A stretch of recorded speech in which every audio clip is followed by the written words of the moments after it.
सवाल पूछूंगा, अगर आपने जवाब दे दिया तो आज का प्रचार आपके लिए, और आपने जवाब नहीं दिया तो बस इधर से सुनना, इधर से निकाल देना। एक बार क्या हुआ, जब मैं प्रभु में नहीं था तो गाड़ी से किसी के पास गया काम से। उन्होंने क्या किया, मार्केट से लिए खरबूजे। क्या लिए? और खरबूजे लेने के बाद में गाड़ी में रखे और गाड़ी से उन्होंने खरबूजे निकाल लिए और वो अपने घर में ले गए और मैं गाड़ी लेकर अपने घर चला गया। अब 3-4 दिन हो गए, गाड़ी के अंदर खरबूजों की महक सनातन बढ़ती जा रही है, घट नहीं रही, बढ़ रही है। यार खरबूजे कौन लाया था? इधर देखें उधर देखें उधर देखें, खरबूजा है ही नहीं। लेकिन खरबूजे की गाड़ी के अंदर से खुशबू, जितनी गर्मी का टेम्परेचर बढ़े उतनी खरबूजे की खुशबू ज़्यादा बढ़े। अब समझ में ये नहीं आ रहा कि गाड़ी में तो कुछ है नहीं और खुशबू कहाँ से आ रही है? गाड़ी में से। तो मेरे भाई ने बोला, यार क्या चीज़ रख के ले आया था, कितने खरबूजे लाया था जो आज तक इसकी खुशबू? मैंने कहा यार मैं नहीं लाया था, लाया तो कोई और था, लेकिन उसने मुश्किल से 1 घंटा रखा होगा और 1 घंटे में बस वहाँ से आने जाने में टाइम लगा, बाकी खरबूजे भी है ही नहीं। तो जी देखा मैंने कहा यार खरबूजे की खुशबू क्या हो रही है? किसी का अगर अनुभव हो तो बोलना। खरबूजे की खुशबू बढ़ती जा रही है, बढ़ती जा रही है। तो मैंने झुक के देखा, गाड़ी की सीट के नीचे, इसके नीचे मैं बैठता था, उस सीट के नीचे एक खरबूजा पड़ा था, वो थोड़ा पिलपिला हो गया। उसने थोड़ा टाइट लिया था, लेकिन वो कैसा हो गया? खरबूजा सड़ने लगा। लेकिन भाई साहब बदबू नहीं, अपनी खुशबू को क्या कर रहा था? किसी को खरबूजे का आइडिया है? जब आप खरबूजा लाते हैं, कितना भी नरम हो जाए, वो अपनी खुशबू को बढ़ाता और बढ़ाता चला।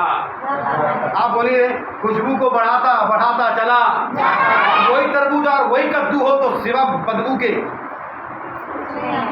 एक खरबूजा ही ऐसा फल है, जितना सड़ता है उतनी अपनी महक छोड़ता है। और कद्दू और तरबूजा ले आओ, कोई नहीं कहेगा घर में कि तरबूज भी रखा है। कद्दू ला के रख लो किसी भी कोने में, ओ सॉरी, वो क्या करता है? आप क्या उड़ाते हो? हेलो, आप कद्दू है, तरबूजा है यार। बोलो यीशु मसीह की। आज का संदेश शुरू करने से पहले फिर से एक बात बोलो, ताकि इस बात को आप समझ जाएं। आज का संदेश बहुत साधारण सा है। एक सेंटेंस बोलूंगा, अपने आप आपका कैलकुलेटर चालू, और जितना मैं बताऊंगा उससे 250 ग्राम फालतू अपने आप सीख। मैं बोलूंगा 1 और आप सीखेंगे 25 अपने आप। मुझे बोलने की भी जरूरत नहीं। लेकिन एक सेंटेंस मैं आपको बोलना चाहता हूँ। इस शब्द का क्या नाम है? क्या नाम है जी?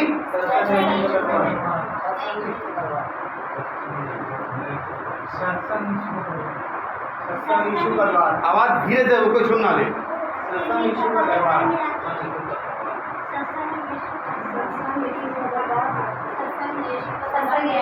Medical church.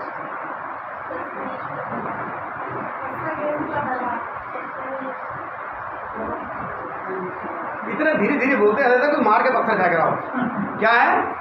सत्संग यीशु का। इस दुनिया में बड़े ध्यान से सुनेगा, क्योंकि सेंटेंस को मैं एक बोलूंगा, 500 आप अपने आप सीख जाएंगे। जो बात मैं सिखाने जा रहा हूँ, बहुत ध्यान से सुने। इस दुनिया में अरबों खरबों चर्च हैं। कितने चर्च हैं? और जितने रोज प्रभु के दास बन रहे हैं, उतने ही वो अपने दर्शन के अनुसार, अपने सोच के अनुसार, अपने सपनों के अनुसार एक नया नाम चर्च का दे देते हैं। सो एंड सो है। मेरी बात समझ रहे हैं? कोई अपने बच्चे के नाम पर रख देगा चर्च का नाम कि जी ये वाला फाउंडेशन, वो फाउंडेशन। दिन पर दिन बहुत धन्यवाद आपका, तारीफ। आप ऐसे कद्दू की तरह बैठेंगे, कसम है आपको कद्दू रहना। खरबूजा बनने की कोशिश, कद्दू रहो, बोलो मत, बिल्कुल फूले रहो, गोलगप्पे बने रहो। दिन पर दिन क्या हो रहा है? कद्दू कभी नहीं बोलता, खरबूजा खुशबू छोड़ता है। आपको देखना है कद्दू हो जिसमें बदबू आती है, या जितना सड़ता है उतना ही महकता है। आप किस कैटेगरी के ध्यान रखना। हाँ भैया, दिन पर दिन क्या चीज? खुशबू नहीं, चर्च। खुशबू तो हो गई बात, अब कद्दू नहीं रहना, खरबूजा बन रहे हो। दिन पर दिन क्या बन रहे हैं? एक आदमी ट्रेनिंग कर आता है, जैसी वो ट्रेनिंग करता है उसके दिमाग में एक ही खिचड़ी पकती है, अब मैं भी अपना चर्च खोलूं।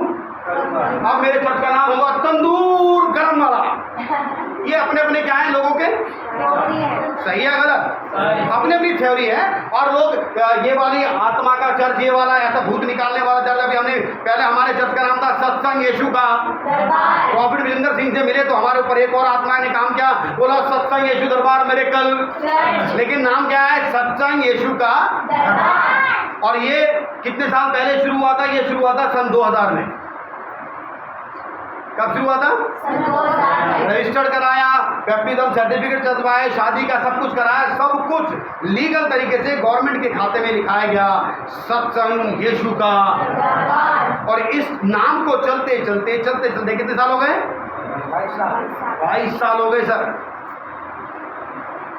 सरकार के खाते में सत्संग यीशु दरबार का नाम 22 साल पहले लिखा गया था।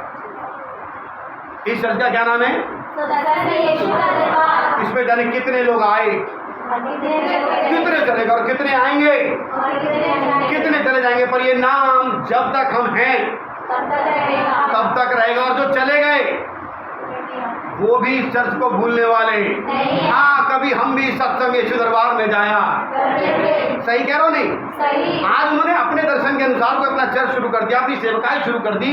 मैं चर्च और सेवकाई के विरुद्ध की बात नहीं कर रहा हूँ, जो मैं बताना चाहता हूँ ध्यान से सुनिए। इस चर्च का क्या नाम है? सब बोलो तो बड़ा मजा आएगा। क्या नाम है? फिर से बोले, क्या नाम है? CNI, मेथोडिस्ट, पेंटिकॉस्टल और बहुत सारे चर्च हैं। और बहुत सारे चर्चों में बहुत सारे लोग जाते हैं, किसी को 5 साल, किसी को 6 साल, किसी को 10 साल, किसी को 2 महीने, किसी को 1 महीना। बोलते नहीं आप, हो गया है जाते जाते। कुछ लोग कहते हैं कि जी हमारा तो दादा परदादा का बपतिस्मा ही होता, हम तो दादा परदादा से यहीं आ रहे हैं। हमारे चर्च का क्या नाम है?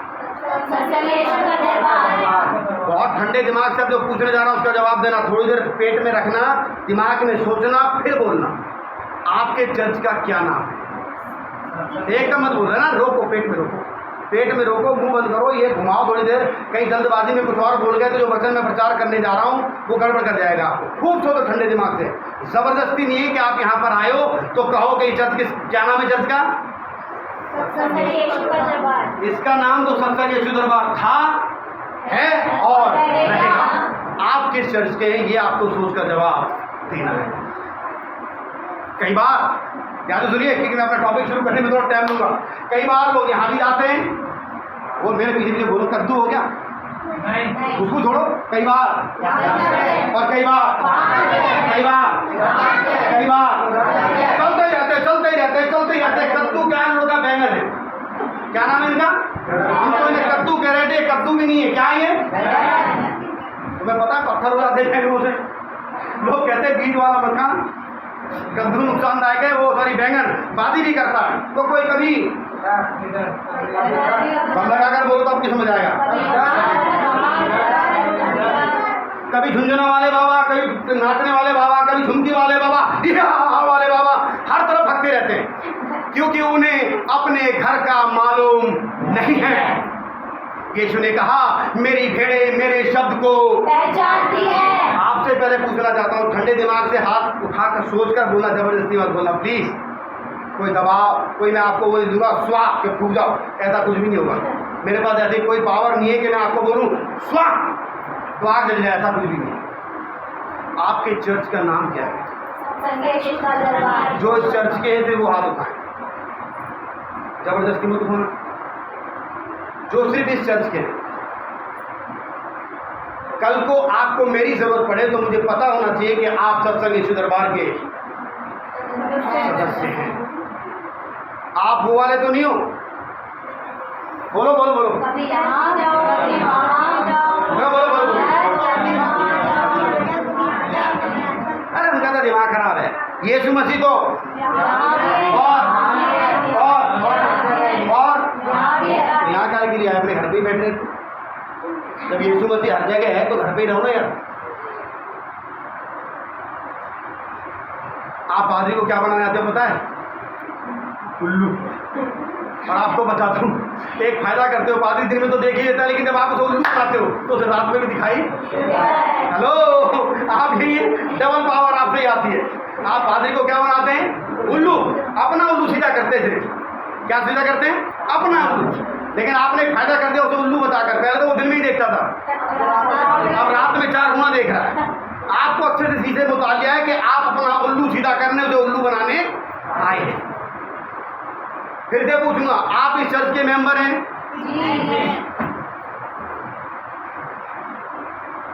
जब कोई किसी परिवार का सदस्य होता है तो उसका फर्ज बनता है, बड़े लोगों का फर्ज बनता है कि उस परिवार के सदस्य को कुछ सिखाए।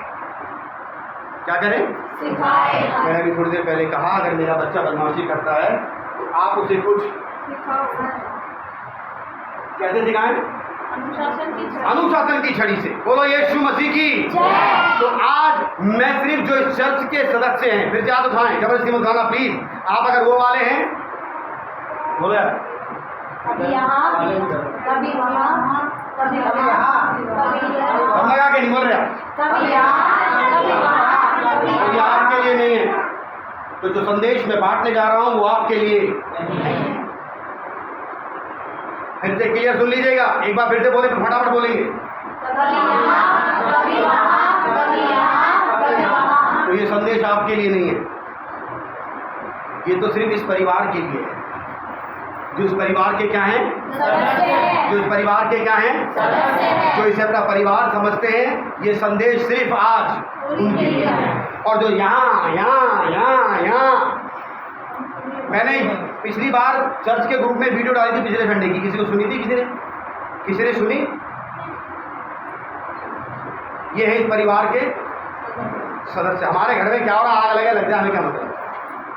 हम इस परिवार के क्या हैं? अरे घर बैठे बैठे लेटे लेटे देख सकते थे, वो भी नहीं देखी। गाली इसलिए थी कि आप लोग नहीं आए। हाँ, भाई का नंबर है ग्रुप में, वीरेंद्र भाई का चर्च ग्रुप लिखा होगा, उसमें आपको नंबर दिया, हमने वीडियो भेजी थी ताकि जो लोग बारिश की खतरनाक बारिश की वजह से नहीं पहुंच पाए वो इस वीडियो को, संदेश को सुन सके। लेकिन आप लोग क्या करते हैं?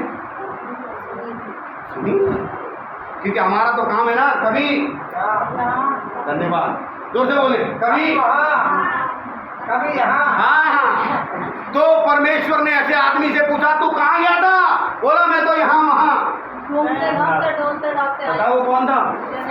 मैं नहीं कहूँगा, आप ज्यादा ज्ञानवान है। जो कभी यहाँ जा रहा था, उससे पूछा, लो कहाँ? बोला कहीं, मैं तो यहाँ वहाँ घूम रहा था। बोला ठीक है बेटे, तभी तेरा नाम क्या रखा है मैंने? मैं नहीं कहूँगा। बोलो यीशु मसीह की। आइए पढ़े एक वचन। इस बाइबल को क्या कहते हैं? परमेश्वर का इसे कहते हैं व्यवस्था, नियम। किसके नियम? थोड़ा जोर जोर से बोलो, कुछ सीखोगे। किसके नियम? हमारे घर के अपने कुछ नियम है, आपके घर के कुछ अपने नियम है। कोई सहमत है मेरी इस बात से? हर किसी के घर के अपने अपने एक नियम है। इसी प्रकार परमेश्वर की व्यवस्था का भी एक नियम है, और इसे नियम को कहा जाता है व्यवस्था। जब लोग व्यभिचार करते थे, जब लोग क्या करते थे? जब लोग क्या करते थे? जब लोग चोरी करते थे, क्या करते थे? जब लोग छीनते थे, मारते थे, गलत काम करते थे, उन्हें पता ही नहीं था कि वो क्या, क्योंकि तब क्या नहीं थी? व्यवस्था नहीं थी। व्यवस्था मतलब परमेश्वर का वचन नहीं था। लोग गुनाह कर रहे थे, पाप कर रहे थे, उनको जो ठीक लग रहा था वो, इसलिए उन्हें ना तो ये पता था कि सही है और ना ये पता था कि वो गलत है। लेकिन तब परमेश्वर ने ये व्यवस्था मूसा के द्वारा संसार में भेजी। और तब एक गीतकार ने गीत गाया, मेरे साथ जरूर गाएं। कद्दू बिल्कुल चुप रहा है, लेकिन तरबूज खरबूजा है तो बोलते जरूर जाएं। मेरी बाइबल मुझे है सिखाती,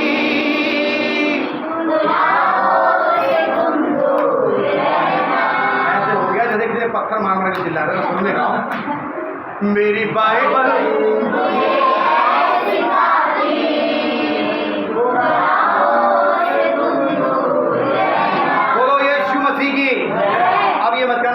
साहब ने ऐसा कहा, आप ही ने कहा मेरी बाइबल मुझे सिखाती। आपकी सिखाती है? मैं कुछ भी सिखाने वाला नहीं हूं, क्योंकि आपका वचन आपको सिखाता है। व्यवस्था, सॉरी, रोमियो की किताब उसका 3रा अध्याय और उसकी 19वीं आयत। जो कड़क पढ़ने वाला हो पढ़े। हम जानते हैं कि व्यवस्था जो कुछ कहती है उन्हीं से कहती है जो व्यवस्था के अधीन है। बोलो यीशु मसीह की।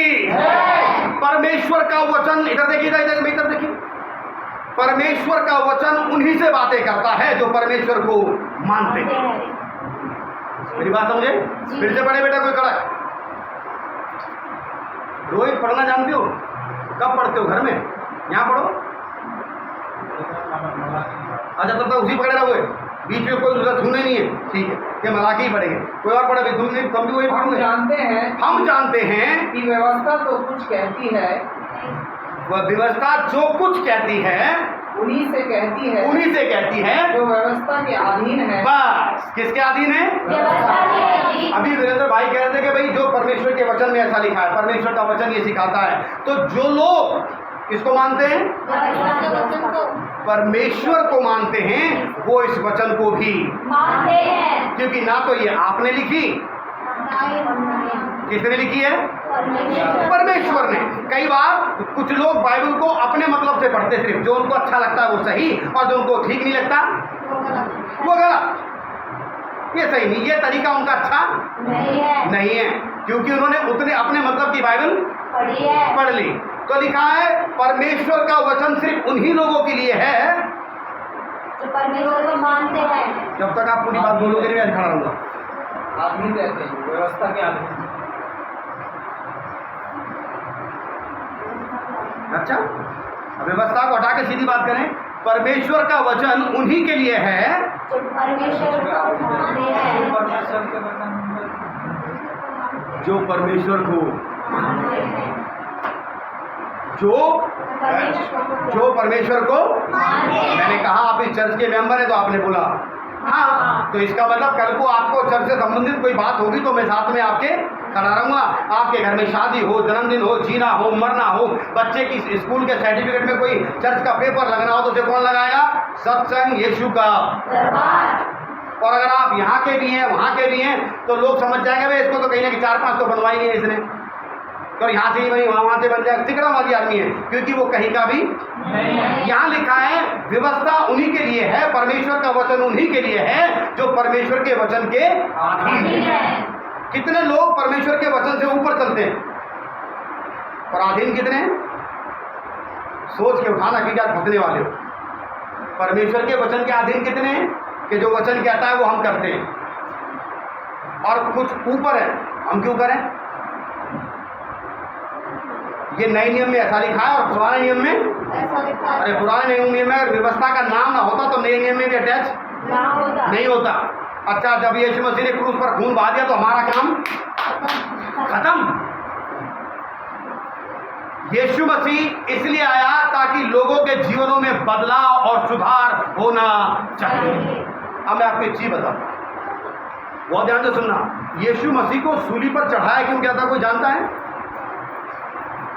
क्योंकि वो अपने आप को परमेश्वर का पुत्र कहते हैं। वो कहते थे नहीं थे। अबे वो परमेश्वर के पुत्र थे, वो दुष्ट आत्मा को निकालते थे और वो सत्य के दिन जाकर उनकी व्यवस्था को तोड़ते थे। यानी कि जो व्यवस्था के विरोध की बातें जो व्यवस्था में बना रखी थी उनको क्या करा उसने? लोग चिढ़ गए और यीशु मसीह को किस पे लटका दिया? आज हम जो वचन प्रचार करने जा रहे हैं, बहुत ध्यान से सुनिए, ये सिर्फ उन्हीं के लिए है जो इस कलीसिया के क्या हैं? सदस्य हैं। और ये वचन उन्हीं के लिए है जो परमेश्वर के वचन के क्या रहते हैं? मैंने कहा जब तक बच्चों को अनुशासन ना दिया जाए, सीखते नहीं है। और आज मैं आपको एक और बात बताकर इस संदेश को आगे बढ़ाता हूँ। जब कहीं छोटा बच्चा होता है, पता नहीं आप लोग, आपके बच्चे तो पैदा होते ही सब कुछ ट्रेंड होंगे, लेकिन मेरे बच्चे ऐसे ट्रेंड नहीं थे और मैं भी ट्रेंड नहीं था, इसलिए कई बार मैं अपने बच्चों के लगा भी रहा है, तभी से बैठो, कपड़े ढंग के करो, खाना खाओ, कोई आए तो जय मसीह की बोलो, कोई आए तो पानी पिलाओ। भाई मुझे सिखाना पड़ता है। आपके तो डायरेक्ट एकदम ट्रेंड होकर BTS की डिग्री लेकर सीधे संसार में आए, मेरे ऐसे नहीं है, मेरे को तो सिखाना पड़ता है। कई बार मेरे बच्चे कोई आ जाता है तो बिस्कुट को ऐसे देखते रहते हैं, इनके मुँह में से निकाल के भागो। आप कैसे नहीं होंगे? आप कैसे नहीं है ना? हमारे तो हैं, आपके तो ट्रेंड होकर आए हैं। और कई बार ऐसा होता है कि नमकीन रखी होती है तो हमारे स्क्रीन में वो बेचारा खाने वाला भी कहता है मुझे खा दो, ये कहते तुम हटो मैं छीनूं। फिर मुझे मजबूरन अपने बच्चों को ट्रेन करना पड़ता है। आपकी बात नहीं, आपके तो परफेक्ट होकर ही पैदा हुए, मेरे ऐसे नहीं। कितनों के परफेक्ट पैदा हुए? हाथ तो उठा दो जिसके हुए। अच्छा, जिसके नहीं, जिसके मेरे जैसे खड़े करना। अच्छा, आपके मेरे देखते हैं? नहीं देखते? बस सबके ऐसी कि मेरी ऐसे? अच्छा, मतलब फिर तो हम सही चल रहे हैं, सभी के ऐसे। मतलब हमारे एक और खूबी है, आपके यहाँ तो बताना कोई बात नहीं। जैसे ही रिश्तेदार जाता है चाय छोड़कर, तो ये बिस्किट को इतनी जल्दी गायब करते ज़्यादा कोई सही बात है। मेरे आपके नहीं, आपके तो छूटे तक नहीं है। आपके लिए किस किस के ऐसे हैं? बिस्किट में गेट तक जाता हूँ और अरे वो खाएं, वो गेट की कुंडी लगाने में जितना टाइम लगता होगा ना, उतनी देर में ही अपने आप क्या करते हैं, कंगारू की तरह से मुंह चलाते नहीं, ऐसे डाल देते हैं। मेरे खराब है। आपके भी ऐसे ही क्या? हमारे कैसे? अरे नहीं है, अरे नहीं, तुम भी ऐसी थे, हम भी ऐसी थे। तो भैया हमारी बड़ी बहन हमारे कानी कान पे बजाती थी, आप सुनेगा, आप सुनेगा? नहीं सुनूंगा। हम छोटे थे, मैंने कहा मैं वचन का सिर्फ एक वचन बोलूँगा और आप तुरंत समझ जाएंगे। अपनी कभी जब मैं बच्चा था, अकल नहीं थी, बहुत नादान सा था, छोटा सा था, चाहे सालों के बराबर हुए, इससे भी छोटा हूँ। हम बहुत रईस नहीं थे, तो तब शायद पता नहीं 50 पैसे की या 1.5 रुपये की या 2 रुपये की पेप्सी की बोतल आती थी। हम सब उस ज़माने में कम चला करती थी, तो हम बस ट्रे को देख के ऐसे करते थे, ट्रे दुकान पर रखी रहती, यार हमें मिल जाए एक, हम मैं 4 पी लूँगा 5, और एक घूट भी मिल नहीं रही है, पी कितनी लूँगा? 4-5 पी लूँगा। लेकिन दिमाग में था 4-5 पी लूँगा और पिलाएगा तुम्हारा बाप, जिसमें तो पैसे नहीं थे, 2 रुपये की बोतल थी। कोई आता था, वो पी रहा है और स्वाद हम ले रहे हैं। आप ऐसे नहीं थे, मैं अपनी बात। तो एक दिन क्या हुआ, मैं बच्चा था, छोटा था, तो हमारे घर में कोई गेस्ट आया, तो हमारे बड़े लोगों ने कहा जाके एक बोतल लिया। मैं ले आया। अब मुझे अपनी अकल तो थी नहीं कि होता क्या है। उसने क्या करके वहीं खुलवा लियो। पहले लोगों को वो खोलने वाले भी नहीं थे, तरीके भी नहीं थे, तो वो खुद ही खोल के देते थे, वहाँ पर ऐसे ठोक देते थे। उन्होंने खोल दिया, मैं रास्ते में चलता था ना, देखा नल चल रहा है, मैंने वो बोतल खोली, आधी पी और आधी में पानी मिला के ढक्कन लगा। अब जब घर पहुंचा तो वो बोतल देख के बड़े जो समझदार हैं, हमें तो इतनी नॉलेज है नहीं कि पानी पता चल जाएगा कोक में, दूध थोड़ी तो पानी मिल जाएगा। तो मैंने कोक में पानी मिला के दे दी। वो बेचारे पानी पी के चले गए जो आए थे, और उसके बाद में जो कोको कोला मेरी बनी है। कई सालों तक मैं पेप्सी देखता भी नहीं था, क्योंकि भैया फिर वो जो कई प्रकार की लिम्का, माजा, मिरिंडा सब मेरे अंदर उन्होंने ऐसी फिट करी घर वालों ने कि फिर वो निकलती नहीं थी। फिर धीरे धीरे मुझे समझ में आ गया कि भैया सब में पानी मिल सकता है, पर कोक में पानी नहीं मिल सकता, क्योंकि कोक तो खुलने के बाद ही पानी हो जाती है, उसमें पानी मिलाने की ज़रूरत। ये वो चीज़ें थी जो नादानी थी, बचपना था, और हमें किसी ने सिखाया, और अब हमें सीख भी गए और हमें तजुर्बा भी हो गया। हम अपने बच्चों को ये बातें क्या करते हैं, सिखाते हैं। और बाइबल कहती है अपने बच्चों को शिक्षा उसी मार्ग की दे जिससे वो बुढ़ापे में भी हटने। व्यवस्था उन्हीं से बातें करती है। आप किसके आगे हैं, ऊपर है, नीचे? हाँ, चलिए फिर पढ़ते एक और वचन, मलाकी की किताब, उसका 3रा अध्याय 7 आयत से 12 तक पढ़े जल्दी से। कड़क पढ़ना बेटा।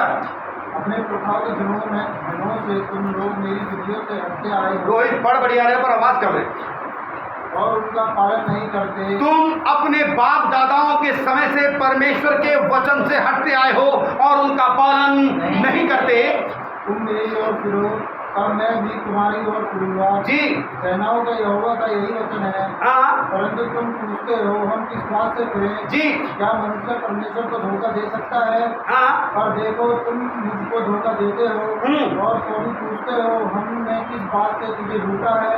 दशमांश और उठाने की भेंटों में तुम पर भारी साथ पड़ा है, क्योंकि तुम मुझे लूटते हो। वचन सारी जाति ऐसा करती है, सारे दशमांश भंडार में ले आओ कि मेरे भवन में भोजन वस्तु रहे। बस बोलो यीशु मसीह की। कितने लोग निरंतर प्रार्थना करते हैं, निरंतर प्रार्थना करते हैं, खूब 2 घंटे 3 घंटे 4 घंटे। कौन कितने लोग बाइबल पढ़ते हैं? ऐसे ऐसे उठा रहे हैं, आधा चैप्टर पढ़ते हैं, 1 टुकड़ा या 2-3 अध्याय पढ़ लेते, लंबा उठा लो, पढ़ते ही हाथ उठाए रखो जो पढ़ते, जबरदस्ती मत उठाना। प्रार्थना करना कोई गलत बात नहीं है, वरदानों को मांगना कोई गलत बात नहीं है, चिन्ह और चमत्कार करना कोई बड़ी बात नहीं है। उसने कहा, खुदा का कलाम कहता है, तुम पर भारी, तुम पर नहीं बल्कि तुम्हारे बाप दादाओं पर क्या पड़ा है? श्राप पड़ा है। जब हमारी जरूरत होती है ना, एक खुदा बाप, हे परमेश्वर, तू मेरे लिए रास्ता खोल प्रभु।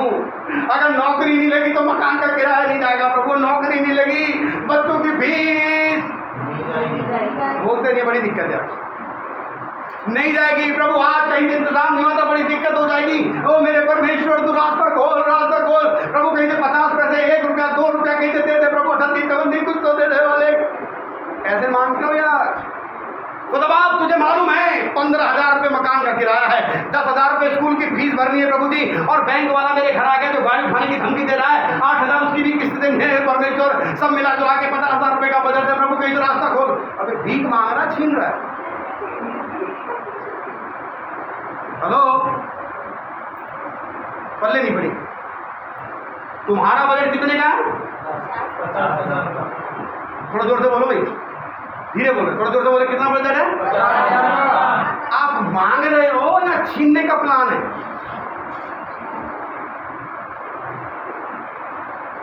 सन्नाटे में रहो, मैं लंबा ले जाऊंगा, फटाफट बोलोगे फायदा होगा।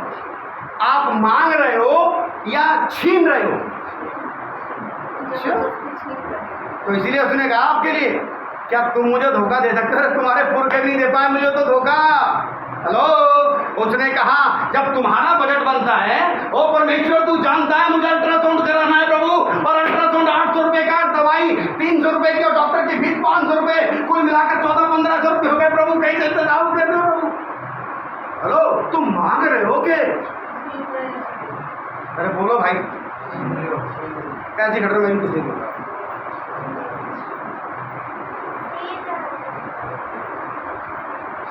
अच्छा, अपनी लिस्ट पूरी है। राशन का बिल 15,000 रुपये, दूध का बिल इतने का, नाक का दर्द इतने का, टांग का दर्द इतने का, इतने का मेरा पता। तेरा दिमाग खराब हो रहा है, दिमाग खराब कर रखा मेरा, दिमाग बना 40,000 रुपये बिल बन रहा है। तू तो घर में पड़ी रहती, तुझे आता जाता कुछ बकवास करेगी। पता है कितने बता दिया? होता है कहीं से इंतजाम कर, अपने घर से खाना है प्रभु, कहीं से जुगाड़ करा दे प्रभु, कल्याण के मुंह तोड़ दे है प्रभु, कहीं से नाम कर, कितने की जरूरत है? हाँ, परमेश्वर कहता है, क्या तुम मुझे धोखा दे सकते हो? फिर भी तुम मुझे क्या दे रहे हो? इसीलिए तुम पर श्राप पड़ा है। पता है लोग खुदा के दरबार में कैसे देते हैं? जब उन पर होता है। क्या होता है? जब उनका ये भरा होता है, तब उसमें से ऐसे खोलते हैं, और सबसे छोटा 500 के पीछे 5 का ही मिल जाए।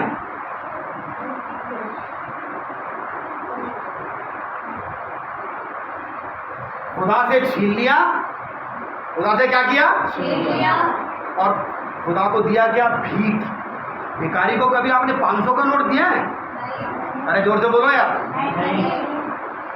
ठंडे रहो, बोल नहीं पा रहे। भिखारी को कभी 500 का नोट दिया है? नहीं। कितना देते हैं? चिल्लर। क्योंकि वो क्या है? भिखारी। जब आप मांगते हो, खुदा आपको क्या समझता है? भिखारी, क्योंकि आप उसकी क्या है? खुदा का कलाम कहता है कि बहुत सारे लोग मुझे लूटते हैं। नहीं, देखो जी, नए नियम में ऐसा लिखा, पुराने नियम का व्यवस्था उन्हीं के लिए है जो व्यवस्था के अधीन है। आप अधीन है, पार है।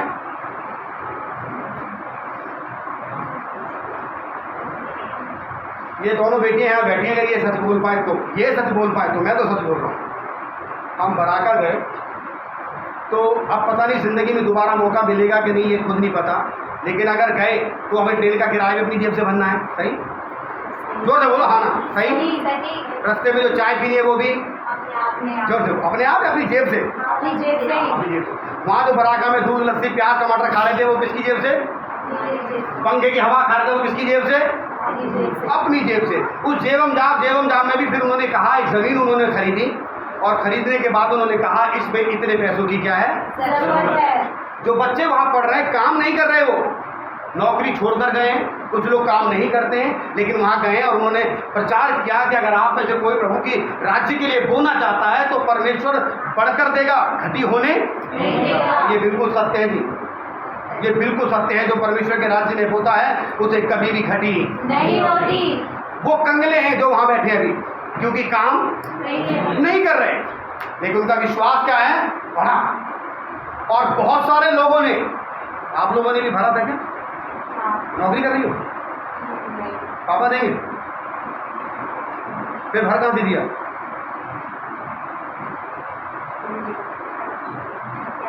बोलो बोलो, क्यों भर दिया? पापा देंगे? अच्छा वो देंगे, नए वाले पापा। फिर कौन देगा? जोर से बोलो बेटा। वो मेरे पास, क्योंकि परमेश्वर का वचन सुना, ग्रहण किया, और जो दिया है ना उसका 100 गुना प्रतिफल परमेश्वर लौटा कर देगा, क्योंकि वो किसी का कर्जदार नहीं है। इन बच्चों का नाम इसलिए है कि वहां पर ऐसा हुआ था कि नहीं हुआ था? हुआ था। बहुतों ने फॉर्म भर के दे दिए, क्योंकि हमने किस्तों में भी दे देंगे जरूर। किसके लिए? परमेश्वर का राज्य बढ़े, परमेश्वर का राज्य क्या हो, बढ़े। आप क्या कर रहे हैं? आपसे प्रार्थनाएं कर रहे हैं। मेरे पीछे पीछे बोला प्लीज, कभी ये नहीं बोल पाए।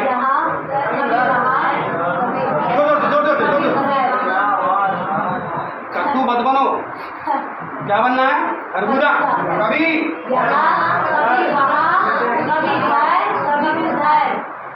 धरती का बोझ है। परमेश्वर के राज्य के लिए क्या किया तूने?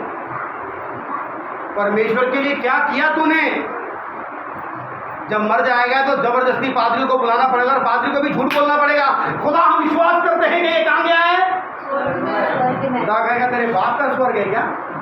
इसने मेरे लिए करा क्या था? कुछ बच्चे अपने माँ बाप पर केस कर देते हैं, लट चलाते कि हमें क्या चाहिए पता है? हिस्सा।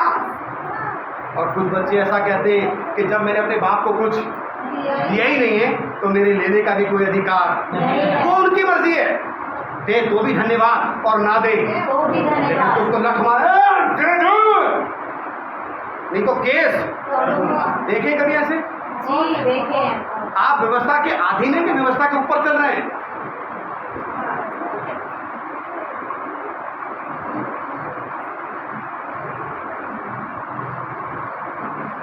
आप परमेश्वर के राज्य में आपने ऐसा क्या बोया है? आवाज यही था, हालेलुया। बेटो मैं प्रार्थना करता हूं, आंखें देखने लगते हैं, गूंगे बोलते हैं, लंगड़े चलते हैं, वो भाग जाते हैं। यीशु मसीह ने 10 कोढ़ियों को ठीक किया, कितने बच गए? एक। आपने कितनों को ठीक करके बचा लिया? क्या आपने परमेश्वर के राज्य में कुछ किया? एक बार परमेश्वर का दास, एक कहानी सुनाता हूं। एक परमेश्वर के दास प्रचार कर रहे थे कि परमेश्वर के राज्य को बढ़ाने के लिए आपको अपनी कमाई को खर्च करना चाहिए।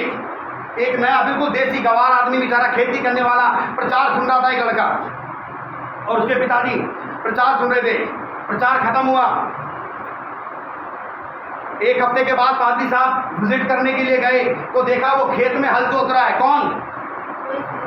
वही किसान। पादरी साहब ने देखा हल में, खेत में हल भी है, एक बैल भी चल रहा है, और किसान खेत को भी, जोर से बोले, खेत को भी। लेकिन कुछ तो कमी है। दूर से देख रहा हूं, एक बैल भी चल रहा है, किसान हल भी जोत रहा है, हल भी है, खेत भी जुत रहा है, लेकिन फिर भी कुछ ही ना कुछ तो कमी। पादरी साहब नजदीक है, ये बिल्कुल सत्य घटना है। पादरी साहब बिल्कुल नजदीक गए, उन्होंने देखा एक बैल हल में जुता हुआ है और दूसरे हिस्से पे उसका लड़का लगा हुआ है। उसने बोला भाई ये क्या, ये क्या? एक बैल, जब मैं पिछली बार आया था तो 2 बैल थे, एक बैल कहाँ है? उसने बोले का साहब क्या बताओ पादरी साहब, मेरा ये लड़का पिछले रविवार चर्च में गया था और आप परमेश्वर के वचन से बांट रहे थे कि परमेश्वर के राज्य में बोना चाहिए, बोना चाहिए। इसने बैल बेच दिया और बैल बेच के परमेश्वर के राज्य को बढ़ाने के लिए दे दिया। पादरी साहब बड़े तंग, बहुत तंग। ऐसे कैसे हो गया? मैं प्रचार कर रहा था कि परमेश्वर के राज्य में बोना चाहिए, लेकिन इस लड़के ने क्या दे दिया? जोर से बोलिए, कौन सा? बैल। और बैल की जगह कौन काम कर रहा है? वो लड़का कि परमेश्वर का राज्य बढ़ना चाहिए पापा। एक तरफ बैल लगेगा, एक तरफ मैं लोग खेलते चले जा रहा है। और एक समय ऐसा है, बिल्कुल सच है, खुदा का कलाम बताता है कि परमेश्वर ने उसकी ऐसी सुनी, इतना अभिषेक उस लड़के को दिया, इतना अभिषेक दिया कि बहुत जबरदस्त प्रचारक बना और उसके घर में पैसे की कोई कमी नहीं। हालेलुया। उसने किसके राज्य में बोया? परमेश्वर के राज्य में। किसके राज्य में बोया? परमेश्वर के एक राज्य कहानी और सुनाता हूँ आपको, ये बिल्कुल सत्य है, बिल्कुल सत्य है अगर आप विश्वास करें, क्योंकि वचन उन्हीं के लिए है जो उस पर विश्वास करते हैं। ये अमेरिका की बात है। एक मैं वीडियो देख रहा था, उसमें प्रचारक प्रचार करते हैं, देखा मैंने उसमें कि वहाँ पर जो दान है, जैसे कि हमारे यहाँ ये पेटी है, वहाँ पर कई जगहों पर थाली होती है बड़ी सी, उसमें बड़े चर्चों में बड़ी जगहों पर थालियों में भी पैसे डाले जाते हैं ऑफरिंग के तौर पर। तो उस लड़के से ही, उसे एक लड़का था, उससे कहा गया कि आज ऑफरिंग तुम ले लो। उसने वो थाली पकड़ी और सबके आगे जा रहा था, और सब लोग अपने जेब में से पैसा निकाल कर, डाल रहे थे। धीरे मत बोलो यार, थोड़ा खुशबू फैलाओ। डाल रहे थे। जिसकी जैसी गुंजाइश वो पैसा डाल रहा था, वो स्टेज के सामने आया, उसने थाली जो दान के पैसे थे वो नीचे रखे और उसने सबके सामने अपनी जेब ऐसे करी। परमेश्वर, मेरे पास देने के लिए कुछ भी नहीं है, लेकिन जो मेरे पास है उसे मैं तुझे देता हूँ। वो उस दान की थैली में चढ़ गया और खुद खड़ा हो गया। उसने क्या किया? अपने आप से। किसको दे दिया? परमेश्वर को। आपने दे दिया क्या? अगर आप धन नहीं दे सकते तो अपने आप को दे दो, क्योंकि जब आप अपने आप को देते हैं, अपने धन को देते हैं, परमेश्वर आपकी जिंदगी को बदल देता है। और अगर आप ये वाले, बोलो बोलो बोलो, कभी यहाँ, कभी वहाँ, कुछ बोलने वाले कभी उधर। कद्दू वो सड़ जाओगे, काम ही नहीं आओगे। और नाक लग रहा कुछ, अगर आपको अनुभव ना हो तो इस बार जरूर लेके आना खरबूजा। खरबूजा बदबू नहीं फेंकेगा, महक फेंकेगा, और कद्दू बदबू फेंकेगा। आप क्या हो? बदबू फैला रहे हो। फिर मेरे किसी काम के नहीं, इसलिए तुम पर भारी श्राप पड़ा है। उसने कहा मुझे परख कर देख कि मैं तेरे नाश करने वालों को उड़कता हूं कि नहीं। बहुत बार सिखाया, बहुत बार बताया। बहुत सारे लोग ऐसे हैं, इधर से सुनते कोई फर्क नहीं पड़ता। मैंने कहा हमारा काम है अपने बच्चों को, मैंने कहा देखो मेरे बच्चे ऐसे देखते हैं, चॉकलेट गेंद एक छोड़ दो, और जब तक मैं दरवाजे तक जाता हूँ वो चॉकलेट पता नहीं चबाते भी नहीं है, तो थोड़ा बहुत मुंह में चबाते नहीं है, पता नहीं क्या करते थे, खोलते तीनों आधे अंदर डालते थे, अंदर पीसते रहते। मेरी बात समझ रहे हैं? सिखाना पड़ता है, और अगर नहीं सीखते तो बाइबल कहती है तुम पर भारी श्राप पड़ा है। कब आप इस श्राप से मुक्ति पाएंगे? कब? आइए एक वचन पढ़े जल्दी से, नीति वचन 3:8 से 10 तक। ऐसा करने से तेरा शरीर बड़ा चंगा और तेरी हड्डियां पुष्ट होंगी। अपनी संपत्ति के द्वारा क्या क्या क्या? ऐसा करने से तेरा शरीर भला चंगा और तेरी हड्डियां हंसपुष्ट रहेंगी। अपनी संपत्ति के द्वारा हाँ। और अपनी भूमि की सारी पहली उपज दे देकर यहोवा की प्रतिष्ठा करना। हाँ, इस प्रकार तेरे खत्ते में भरे पूरे रहेंगे। बोलो यीशु मसीह की। जय। मैं अपनी तरफ आपको कहानी लेकर चलता हूँ, मैं अपनी कहानी सुनाता हूँ, आप समझने की कोशिश करना। एक बार क्या हुआ कि हम बड़े परेशान थे, पैसा तो आ रहा है लेकिन बची नहीं ना, पता क्या कहानी हो रही समझ में नहीं आ रहा, बड़े परेशान। तो एक दिन हमारे एक सिस्टर उनसे बात हुई, उन्होंने बोला पाजी साहब एक बात बताओ, क्या आप टाइट का भी टाइट देते हैं? मैंने कहा क्या बात कर रहे हो, टाइट में से टाइट कौन देता है? कि टाइट में से भी टाइट आपको देनी चाहिए। मैंने यार ये तो बड़ा डिफिकल्ट सवाल है, कोई बात नहीं। तो हमने ऐसे एक गुल्लक ले ली और उस पर लिख दिया टाइट ऑफ टाइट, दशवांश का भी दशवांश। तो अब जो मिले वो हम किसमें डाल दें? जैसे ही हमने पहले दिन डाला, विश्वास करिए खुदा के भवन में खड़ा हूं, जैसे हमने पहले दिन डाला परमेश्वर ने हमारी परिस्थितियों को, जब मेरी वाइफ की जॉब अपोलो में लगने वाली थी, कई लोगों के हाथ पल्ले जोड़े, कोई जुआ नहीं, बोला नहीं जी नहीं जी नहीं जी नहीं जी नहीं जी नहीं कर दिया। जब जॉब लग गई तो उसने बोला कि मैं दशवांश देना चाहती हूँ। मैंने कहा मुझे मत बताना, अगर तूने मुझे ये बता दिया कि दशवांश देना है तो तुरंत बिजली का बिल आ जाएगा और तुरंत बच्चों की फीस आ जाएगी, तो देते देते भी बोल ही रहा, देते देते भी रुक जाएगी। इसलिए बताना मत, तुम्हारे अकाउंट में जैसे ही फोन में शो करे कि सैलरी आ गई, बिल्कुल मत बताना। सबसे पहले जहां भेजना चाहते हो। वहाँ भेजा। आज 5 साल हो गए, मैं नहीं पूछता और ना मैं जानना चाहता, लेकिन इतना पता है कि जिस हॉस्पिटल के लिए मना कर दिया था उसी हॉस्पिटल में बढ़िया जगह पर काम कर रही है। हालेलुया। जो व्यवस्था को मानते हैं ये उन्हीं के काम आती है, और जो नहीं मानते वो तो कभी और कभी वो हर जगह दे सकते हैं। अगर उन्हें पैसे परमेश्वर के राज्य में बोने की कह दो तो उन्हें 3 बार अटैक आता है, और भैया उन्हें निकाल के बाहर खड़ा करना पड़ता कि मरी ना जाए। एक बार हम कैरल सिंगिंग लेकर गए, आप उसमें से हो के नहीं पता नहीं। एक बार हम कैरल सिंगिंग लेके गए, वो एक चश्मे वाला अमित को जानते हैं आप? जानते हैं? अगर आए तो पूछ रहे ये बात सच है कि झूठ? सुमित आया नहीं बदमाश, वो सुमित से पूछते। तो कैरल सिंगिंग में हम गए तो एक भाई ने डालना चाह रहा था 1 रुपया, धोखे से बाई मिस्टेक करने कैसे 500 का नोट गिर गया उसमें। किसमें? दान में। अब हमें क्या पता कि उसने 1 रुपया डाला है कि 500 का डाला है, भाई वो तो उसकी मर्जी। अब हम वहाँ से चले आ, अमित का फोन आया, पास्टर जी आप यहाँ पर आए थे, यहाँ पर लड़ाई होगी। मैंने कहा हमारे लड़कों ने भी कुछ नहीं करा और हमने भी कुछ नहीं किया। हुआ क्या कि पास्टर जी अब वो हंसे भी और बात भी बताए कि वो डालना तो 1 रुपया चाह रहा था, लेकिन डाल नहीं दिया, धोखे से गिर गया। उसे सांस नहीं आ रही कि परमेश्वर के राज्य में थोड़ा चला भी गया तो मर नहीं जाऊंगा। लेकिन जब फंसते तो क्या कहते हैं? प्रभु तेरे सिवा कोई नहीं। मेरे खोपड़े में पैरों के नीचे दुआ करो मुझे बचाओ ना। जहां तेरा धन होगा, वहाँ तेरा धन है। क्या आपका धन परमेश्वर के राज्य में है? नहीं है। नहीं है तो आप परमेश्वर के लिए क्या कर रहे हैं? सब यही रह जाएगा साहब, सब यही रह जाएगा। कोठी बंगले बीवी बच्चे माँ बाप सब यही रह जाएंगे। अगर हम अपने बच्चों को अपनी प्रॉपर्टी में से हिस्सा ना देना तो हमारा कद्दू बना देंगे वो। हंस रहे हैं?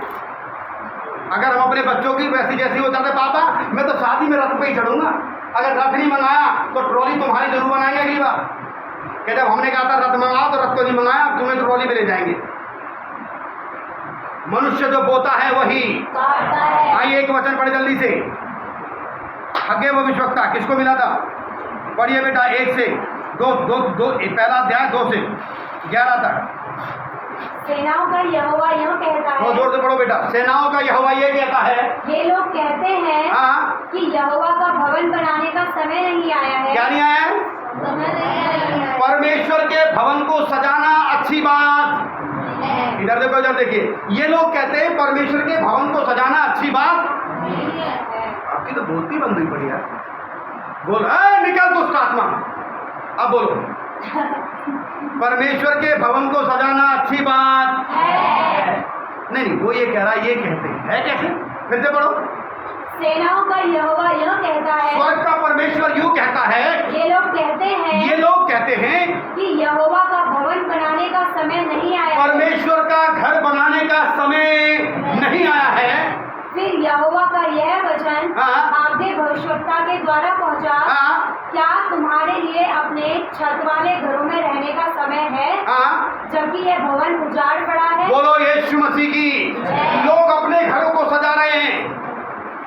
लोग बड़ा धीरे बोल रहे हैं, थोड़ा जोर से बोलिए। लोग अपने घरों को और किससे मांग रहे हैं? जिससे मांग रहे हैं उसका घर क्या है? उजाड़ खंडर पड़ा है, उसकी तरफ तो नजर भी नहीं जाती।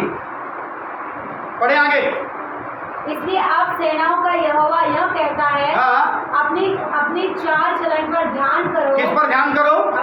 अपनी चाल चलन पर ध्यान करो।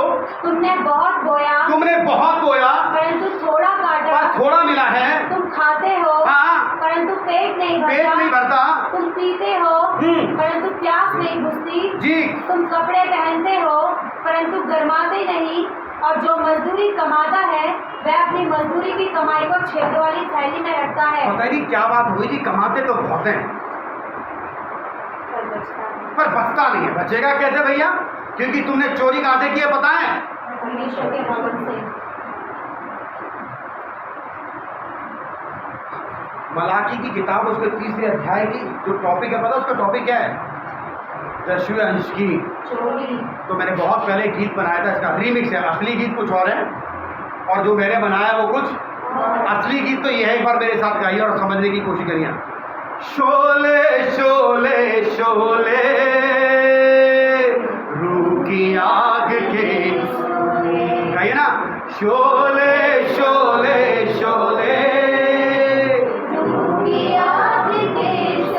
अरे भेज खुदावन जिंदा खुदावन रूह की आग के। ये गाना एनेस्टमल का था और मैंने इसी गाने को रीमिक्स करके कुछ ऐसा बनाया। अरे चोर हैं चोर हैं चोर हैं 10वें दान के, अरे देख खुदावन इन चोरों को खुदावन, बोलो भाई गाओ ना, अरे देख खुदावन।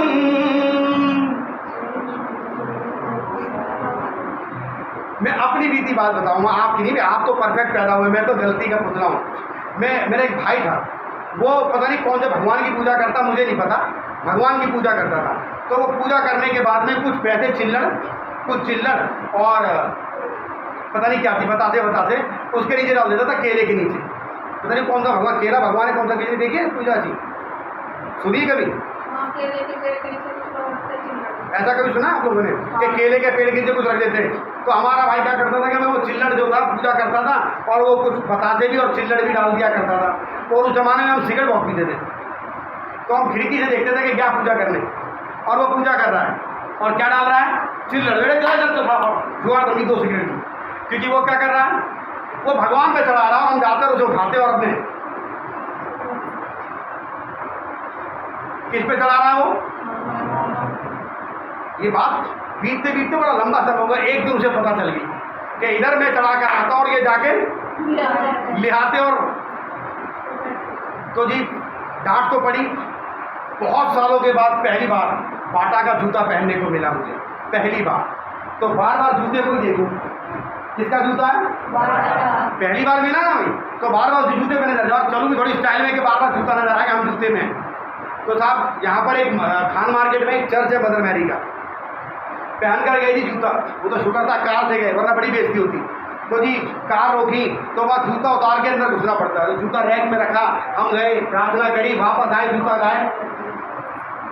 अब और धक्का कि पहली बार बाटा आया था और बाटा टाटा करके चला गया। तो साहब नंगे पैरी वहाँ से अपने घर तक आए। फिर मेरे भाई को पता चला, कर बेटा जो भगवान पे चढ़ाया था वो तुम क्या करते थे पता है, चोरी। ये उसका, उसे तो पता नहीं था, हमें पता नहीं है क्या।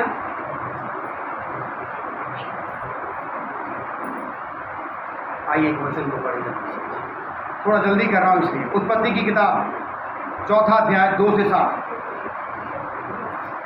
फिर उसके भाई हाबिल को भी जन्म दिया।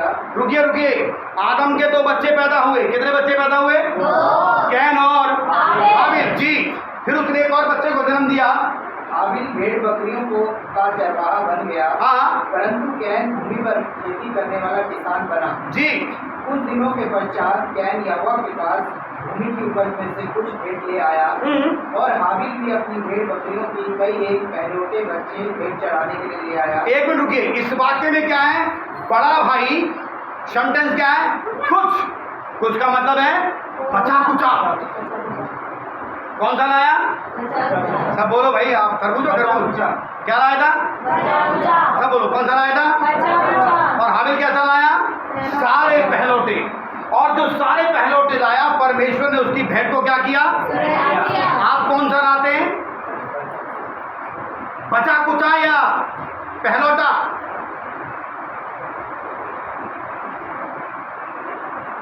ये वचन पादरी पर भी लागू होता है। पिछले क्रिसमस की बात, और इस साल भी बहुत कुछ किया हमने, प्लान बनाया, खुदा से पूरा करेगा। पिछले क्रिसमस पर हमने प्लान बनाया कि हम किसी चर्च में एक गिफ्ट देना चाहते हैं, लेकिन हमारी गुंजाइश नहीं थी।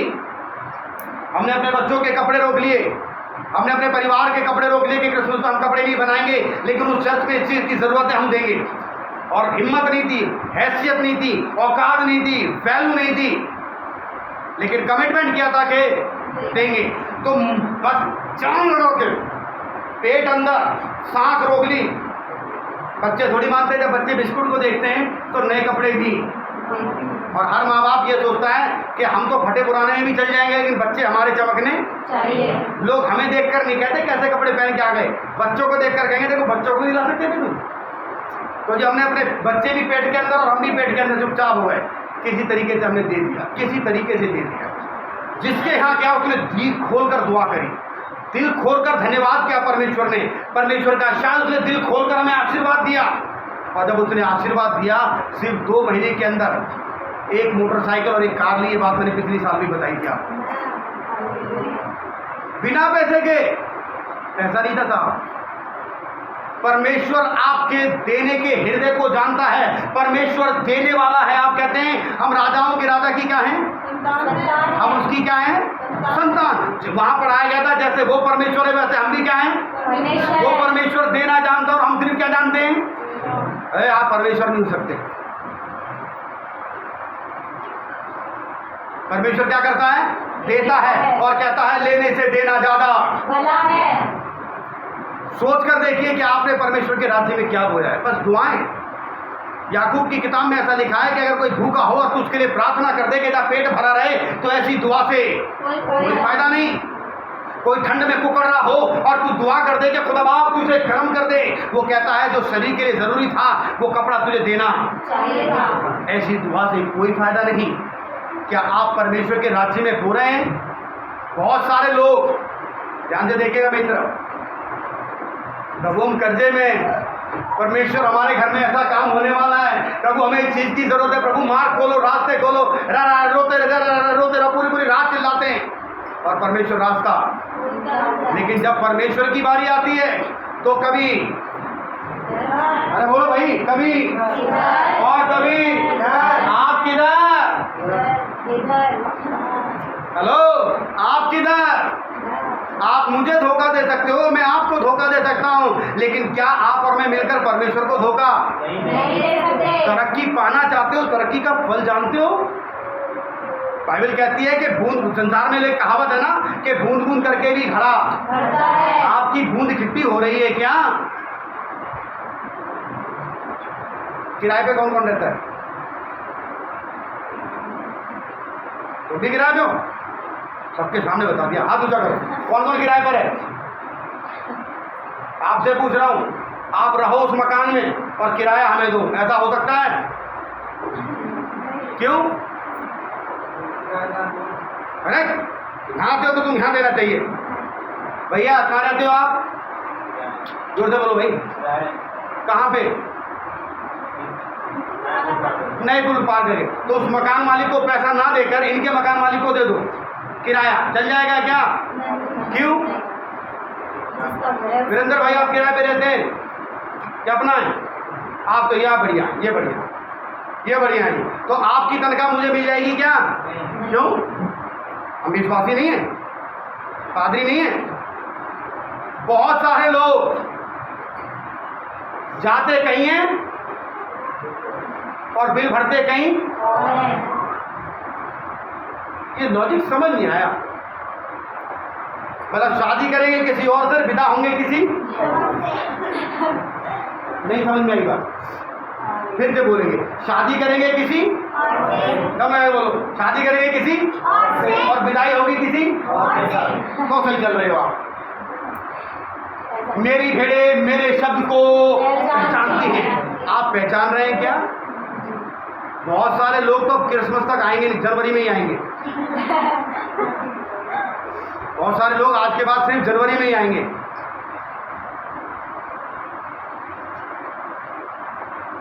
हेलो आप यही हैं? अब हम यहाँ देखिए, इसलिए दिमाग खराब होता है, इसलिए अगले संडे कहाँ जाएंगे? बोलो भाई, अगले संडे कहाँ? और फिर उसके उसने कुछ बोल दिया तो मकसद तो प्रभु से है ना। खुदा आप इनके घर में बाल्टियों की बाल्टी सोना भर के पलट दे, आमीन। प्रभु इनके घर में बैंकों की किताबें खुल जाएं, इनके घर घर में बैंक खुल जाएं, पैसे भरे रहें। जोर से बोलो आमीन। कुछ थोड़ा सा मर गया, अटैक आ जाएगा, ही खत्म हो जाऊंगा अभी मैं। कहाँ बोल रहे हैं? तुम पर भारी सुनिए एक कहानी, आप सब जानते हैं क्योंकि अब आकर हमारे चर्चों में विश्वासी कम और पादरी ज़्यादा है। एक महादुष्ट, महापापी, महागुनहगार, महा और महागुरु, जिसको आप भाषा में क्या गलत आदमी, बुरा आदमी, पूरा शहर पूरी दुनिया करी बहुत ही गंदा, बहुत ही बोलो मेरे पीछे, बहुत ही सब बहुत बुरा, बहुत पापी, बहुत पापी, बहुत पापी। अचानक ये समझ लिया नहीं होता, नहीं होता, आज तो तेरे घर में खाऊंगा। कौन था वो? जकई। सारी गली मोहल्ले वाले करते रहो, तो पापी के घर में घुस गया कौन? नहीं होता। खाना खाएंगे, क्या खाने गया था? यीशु मसीह क्या खाने गया था? जोर से बोलो, क्या खाने गया था? लेकिन जगह ने अपने खड़ा हो गया, बोला सुने गुरु जी, आप मेरे घर में आ गए, आप मेरे जीवन में आ गए, तो सुनो, जिसका ले लिया है हम तो एक गुना ही नहीं दे रहे हैं, हमारा तो एक गुना देती यहाँ पे करता है, दम न निकल जाए, खुदा वो मुझे 10 लाख और ले आ, मैं उससे छीनेंगे और उसे भीग देंगे। उसे देंगे कैसा? बचा कुचा। ये पंखों की हवा खा रहे हैं आप? ये हमने नहीं लगाई थी। एक परमेश्वर का सेवक आ, उसने बोला यार गर्मी है, मैंने कहा हाँ जी गर्मी, क्या करें? हमारे लोगों को नहीं दिखाई दिया, उनको दिखाई दिया कि गर्मी है, ये सारे पंखे सारे झूमर वो लगवा के चले गए। वो यहाँ से अभी तक एक संडे भी प्रचार करने नहीं आए। हम ही पंखों की हवा खाते हैं, हम ही लाइट खाते हैं। ये कारपेट किसी और ने दिए, गुलदस्ते किसी, ये स्टैंड किसी, आपने क्या?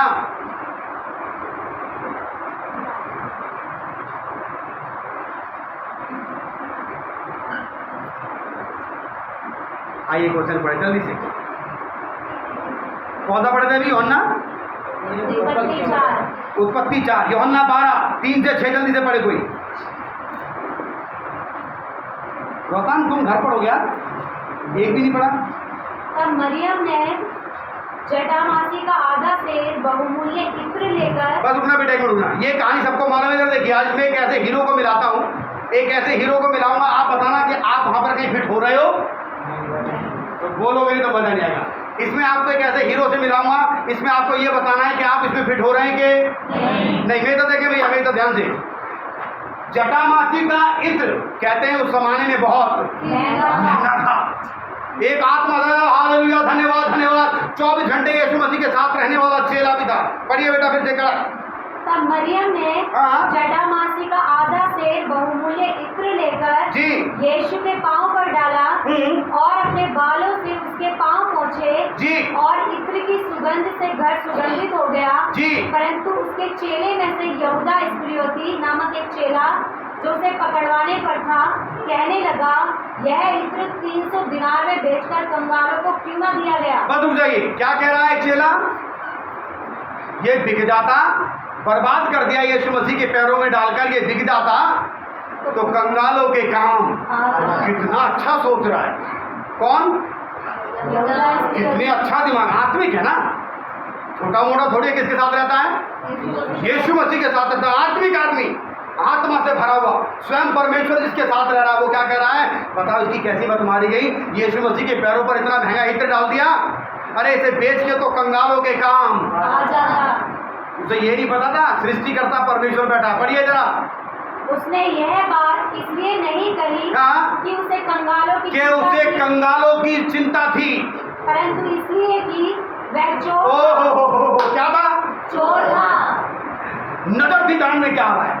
अरे पागल, 3000 का बिकता था और 3000 मेरे को 1 मिनट में निकाल लेता। आप परमेश्वर के राज्य के जो दान है या जो दशवांश है या जो परमेश्वर के राज्य में आपको बोना चाहिए, आप कहीं साइड से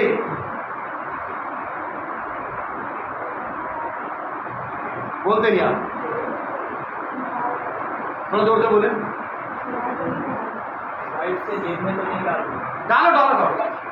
आप उससे कार खरीदेंगे, बंगला खरीदेंगे, कोठी खरीदेंगे, डॉक्टर इंजीनियर अपने बच्चों को बनाएंगे, जरूर बनाएंगे, लेकिन आपको पता है खुदा का कलाम कहता है कि उसकी लाठी में आवाज नहीं है। आपको उसका कई गुना भरना पड़ेगा। उसने हमें स्वस्थ हाथ पैर दिए, हम जो कुछ कमाते हैं, जो कुछ हमारे पास है, हमारा शरीर, हमारी आत्मा, प्राण, बाल बच्चे, घर मकान दुकान, सब किसका है? हर वक्त आप रोते रहते हैं। क्या आपने अपने बंधनों और श्रापों को तोड़ने के लिए, क्या आपने अपनी कमाई का दान दशवांश परमेश्वर के राज्य में बोया? क्या आपने परमेश्वर के भवन में कुछ दिया? जैसे ही देने की बारी आई, बोलो भाई, कभी यहाँ, हेलो, आप देना भी मत, क्योंकि आपका देना ग्रहण योग्य नहीं है। परमेश्वर बाइबल कहती है, दूसरा कुरिन्थियों में लिखा है ना 9:6 में, हर्ष से देने वाला, खुशी से देने वाला। बहुत सारे लोग खुशी से देना नहीं जानते। कई लोग मेरे पास एक कंप्लेंट लेकर आते थे, देखिए इधर, फिर इसे पढ़ना, पास्टर जी पता आपने क्या किया, आपने गलत करा। जब उनको इच्छा होगी तो वो अपने आप ही, बोल से बोलना, वो अपने आप ही, पता उन्होंने आना क्यों बंद कर दिया? क्योंकि आपने उन्हें क्या कहा था? दो। पता है पास्टर जी, आप उन लोगों को पता क्या बोलते हैं कि खाना खिलाओ, इसलिए उन्होंने आना ही कर दिया बंद, क्योंकि उन पर अचानक क्या पड़ रहा था? जोर से बोलो, क्या पड़ रहा था? तो सुनो मेरे बहन और भाइयों, भाग जाओ। ऐसा संदेश कोई नहीं सुनाएगा, भाग जाओ, क्योंकि खुदा का कलाम आपकी बढ़ोतरी सिखाता है और आपकी बर्बादी सिखाता है। जब इसहाक के 2 बेटे पैदा हुए, कितने पैदा हुए? कौन कौन थे? याकूब, नहीं, याकूब और कौन था?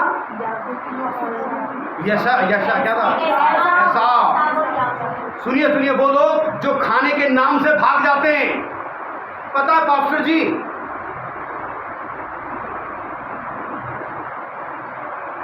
अच्छा खाता बैठा, उसे पता ही दुनिया में है नहीं। तुम्हें पता है पास्टर जी दबाव डालते, आदमी की इच्छा हो ना हो, उसकी गुंजाइश हो ना हो, दबाव डालते। क्या लाओ? किसे बोलते हैं? पैसा नहीं मांगा यार, खाना खिलाओ, मुझे भूखा खिलाओ, वीडियो बनी। क्या खिलाओ? बोलो, क्या खिलाओ? हमारी गुंजाइश नहीं है, हमसे बनाने के लिए बड़े बर्तन नहीं है, हम ला नहीं सकते, 50 बातें बनाते हैं और इनके कान में फूक गया। गार्ड मुझे भी कह देते भाई, लेकिन इनके कान में फूक गया। अच्छा खासा आदमी बर्बाद कर दिया। किसी नेता को बताते, नेता आगे कहता है, आपको पता क्यों भाग गया? आपने क्या बोल दिया था? पता है उसे क्या खिलाने के लिए?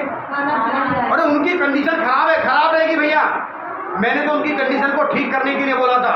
जब याकूब को पर उसके बाप ने आशीर्वाद दिया, छल से आशीर्वाद ले लिया सारा, तब छोटे भाई ने कहा, हाँ बेटे आएगा, उठ एक दिन तो पहाड़ के नीचे। बड़ा भाई शिकार खेल कर आया, छोटा भाई क्या बना रहा था पता है? भूख लग रही थी। उसने कहा जो तेरे पास है सब दे दे, तब दूंगा खाने को। उसने खाना खिलाया और जो सब कुछ था। आप अगर खिलाते हैं तो आशीर्वाद आता है परमेश्वर का। मत्ती की किताब 26वें अध्याय में लिखा है, तुमने मेरे नाम से किसी को खिलाया और मैं किसी का कर्जदार नहीं हूं। आप किसके पीछे भाग रहे हैं? किसके? आप परमेश्वर के राज्य में सिर्फ दुआ करने वाले हैं, उपवास करने वाले हैं, प्रार्थना करने वाले हैं? क्या आप किसी सेवक को बढ़ाने के लिए उसकी मदद कर रहे हैं? वीरेंद्र भाई ने एक बड़ी अच्छी बात भेजी थी मेरे पास, मैं प्रार्थना करूंगा इस वचन के बाद, कि जो विश्वासी होते हैं उनके ऊपर विशेष अनॉइंटिंग है। वो सबने पढ़ रखा होगा, शायद भेजा था मैंने सबके पास। विश्वासियों के पास एक विशेष प्रकार की क्या है? अनॉइंटिंग, अभिषेक है, कि वो पादरी के अंदर घुस के देखते हैं इसमें क्या कमी है। बस उनको कमी देखनी है और उन्हें कुछ दिखाई देता नहीं। पढ़ा हो तो घर जाके पढ़ना, मैंने सबको भेजा था वो, कि आजकल लोग पादरियों की क्या करते हैं? तारीफ करते हैं। तो एक विशेष अनॉइंटिंग है कि वो दूसरों की क्या ढूंढते हैं? कमियां। मेरे भाई, जब आप खिलाते हैं ना परमेश्वर के नाम से, आपने रोड पर देखा भंडारा होता है? देखा है? यानी कितने लोग भंडारा करते हैं, किसके नाम से? उनकी देवी देवताओं के नाम से, और उनका फेथ है कि ऐसा करने से, बाइबल खुद कहती है कि ऐसा करने से तेरी तरक्की होगी। अब्राहम के घर में बच्चे नहीं थे, दौलत बहुत थी, लेकिन जब स्वर्गदूत आए तो 99 साल की औरत ने 25 किलो मैदे को गूंद डाला और इतने सारे बछड़े काट कूट के नौकरों की तरह अब्राहम खड़ा था, उन्हें खाना खिला रहा था। और जब उन्होंने खाना खाया, अब्राहम को आशीर्वाद दिया कि जा, अगली बार जब बसंत ऋतु में आऊंगा तो तेरे घर में एक बेटा पैदा।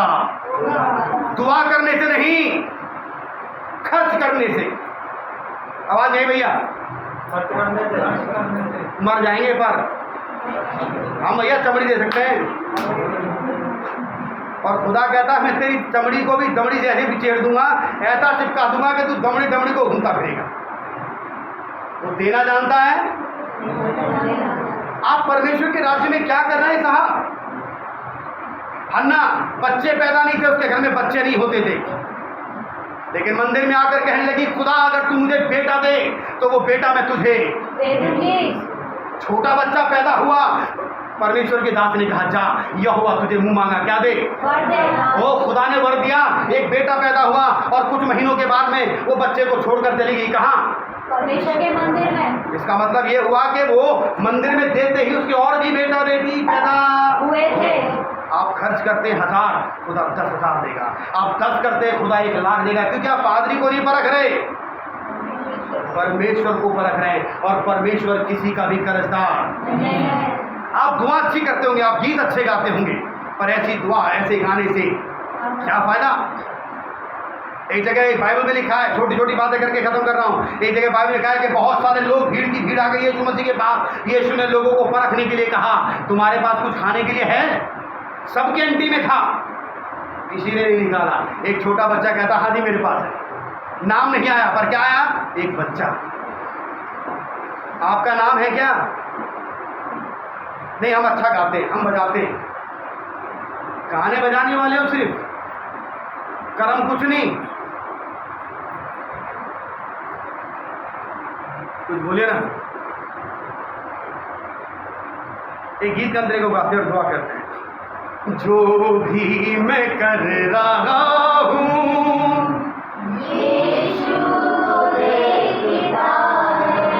जो भी मैं कर रहा हूँ हर पल का मुझको इंसान, हर पल का मुझको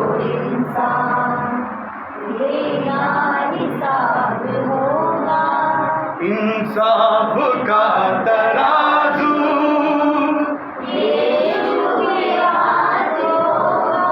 बोलो यीशु मसीह की। ये थोड़ी कड़ी शिक्षा है आज की, थोड़ी ऐसी कि आपके दिमाग से कई बार आते ना घूम ऐसे घूम रहा हुआ, हजारों बार सुना, ये बताने की जरूरत नहीं थी। लेकिन मैंने क्या कहा, सिखाना पड़ता है। ऐसे रहते ना बच्चे मेरे, इसलिए सिखाना। आप भी बिल्कुल ऐसे ही बैठे हो, सब पता है। हमें क्या है, जोर से बोलो क्या है, पर अनुशासन मेन्यू से बताना पड़ रहा है। हेलो, आप यही हैं? आप यही हैं जी? परमेश्वर के राज्य में होकर देखें, परमेश्वर के लिए कुछ कर कर देखें। एक जगह लिखा है, इससे खुश मत हो कि आत्मा तुम्हारे वश में है, इससे खुश हो कि तुम्हारा नाम जीवन की पुस्तक में लिखा है। कि आप क्या कर रहे हैं परमेश्वर के राज्य में? दुआ करेंगे। और दुआ करते करते एक आखिरी की बात बताता हूँ। एक बार एक बाप बेटे दान देने के लिए खड़े हुए, दान दे रहे थे। बाप ने दान डाला। बाप ने क्या किया? और बेटे ने भी लिफाफे के अंदर, मुझे नहीं पता कितने थे, क्या थे मुझे नहीं पता, क्योंकि लिफाफा तो वो जानता है जो उसमें डालता है। वो लिफाफा लेके यहाँ तक पहुँचा। चलो ऐसे करो, लिफाफा ऐसे आगे बढ़ाओ हाथ। उस भीड़ में से पागल मैं देखे बैठे बैठे। ये बिल्कुल सत्य है। किसकी आशीष रोक दी उसने पता है? अपने बेटे की। उसने बेटे को ऑफरिंग देने से नहीं, आशीष को लेने से क्या कर दिया? रोक दिया। बेटे की करनी बेटे के साथ और बाप की करनी बाप के साथ। मेरे भाई, मेरी बहन, मेरे बच्चों, क्या आप परमेश्वर के राज्य में हो रहे हैं कि रो रहे हैं? बोलो यीशु मसीह की, बोलो यीशु मसीह की। क्रिसमस में मुलाकात होगी कि नहीं? अदने है ना पूछ रहा हूँ। बोलो यीशु मसीह की।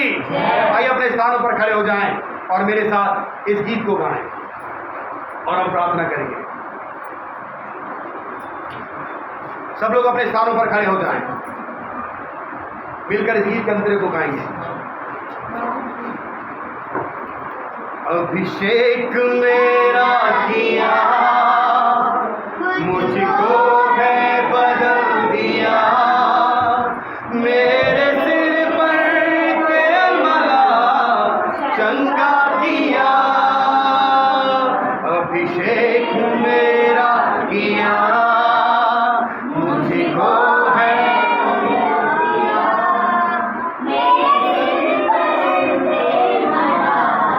चंगा किया। आइए प्रार्थना करेंगे लक्ष्मी के साथ ऊंची आवाज में इस वचन के लिए। धन्यवाद करते हैं परमेश्वर, धन्यवाद के साथ खुदावंद आपके पवित्र चरणों में आते हैं पिता। धन्यवाद करते हैं परमेश्वर सुंदर वचनों के लिए प्रभु, जो आपके दास के द्वारा प्रभु हमें सिखाए गए, समझाए गए प्रभु। आपने हम सबसे बातें की प्रभु जी। मेरे पिता हम धन्यवाद करते हैं परमेश्वर। मेरे खुदा ये वचन परमेश्वर हमें सिखाता है प्रभु कि हम आपके राज्य में होने वाले बन सके परमेश्वर। मेरे पिता आज ये वचन परमेश्वर हम सबके हृदय में काम करे प्रभु, ताकि हम सब परमेश्वर आपके भवन में प्रभु जी बोने वाले बन सके मेरे पिता। क्योंकि आपका वचन कहता है कि जहाँ तेरा धन होगा वहाँ तेरा मन भी लगा रहेगा। मेरे परमेश्वर प्रभु जी हम ऐसे बने परमेश्वर, आपके राज्य में परमेश्वर अपना तन और मन प्रभु और अपना धन प्रभु आपके भवन में लगा सके परमेश्वर प्रभु जी। मेरे खुदावन जी, मेरे पिता जो आपसे प्रेम करते हैं प्रभु, वो आपके वचनों को मानते हैं। आपका कलाम कहता है कि आप किसी की कर्जदार नहीं है। जब यशब ने याकूब को वो दाल खिलाई प्रभु, तो उसने पहले रुपये का सारा अधिकार उसे दे दिया। खुदावन हम चाहे खिलाएं, चाहे बांटें, चाहे बखेरे, आप किसी के भी कर्जदार नहीं हैं।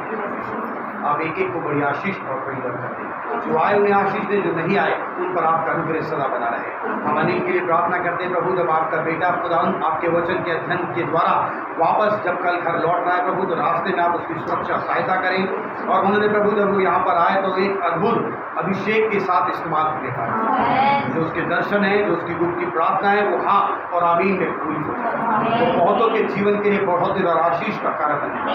उनके परिवार, बच्चों को प्रभु, सभी को, जितने लोग यहाँ पर उपस्थित सभी को आपके हाथों में सौंपते हैं और प्रार्थना उद्धार करता यीशु मसीह के नाम से मांगते हैं। और हमारे पिता का प्रेम, प्रभु यीशु का अनुग्रह और पवित्र आत्मा की सहभागिता अब से लेकर हमेशा तक हम सब पर, उन पर जिस पर विश्वास करते हैं, युगानुयुग तक बनी रहे।